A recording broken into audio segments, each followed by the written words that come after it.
Nagsimula na po ngayong araw ang balikatan exercises na tatagal hanggang Mayo. Mahigit 16,000 sundalo ang kalahok sa pagsasanay. Saksi si Ian Cruz.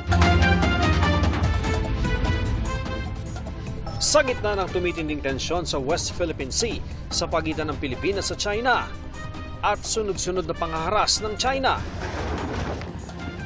Sinimulan ngayong araw ay ika-39 na edisyon ng balikatan exercise.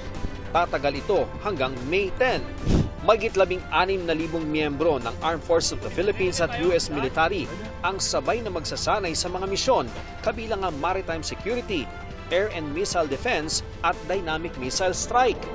Mayroong contingent mula sa Australian Defense Force at sa unang pagkakataon sa kasaysayan ng balikatan, lalahok ang French Navy.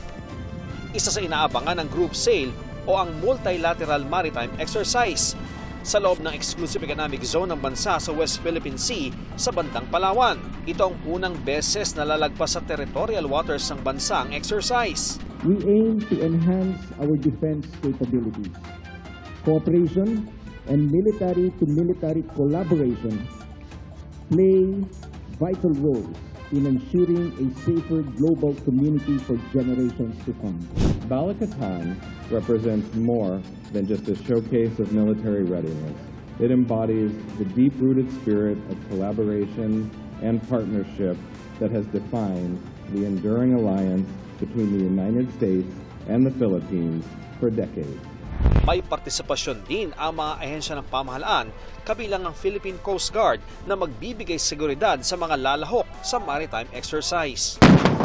Sir, kung mayroong lalapit ng mga Chinese militia or Chinese Coast Guard mismo, hindi nyo malalapit? Gagawin po natin yung kailangan gawin at sisiguraduhin natin na walang makaka-istorbo o makakagambala doon sa mga nasabing exercise. Sabi ng exercise directors ng balikatan, walang pinatutungkulang bansa ang pagsasanay. It's not really addressed to any aggressors, but for the US, as we have been speaking, and the Philippine side, it's more of the development of our interoperability. I think well within your own sovereign rights and responsibilities, we're conducting exercises that are normal. No to US Balikatan Exercise! No! Ang opening ceremony, sinabayan ng protesta ng bagong alyansang makabayan at iba pang grupo para kundinahin ng balikatan exercises. Para sa GMA Integrated News, Ian Cruz ang inyong saksi.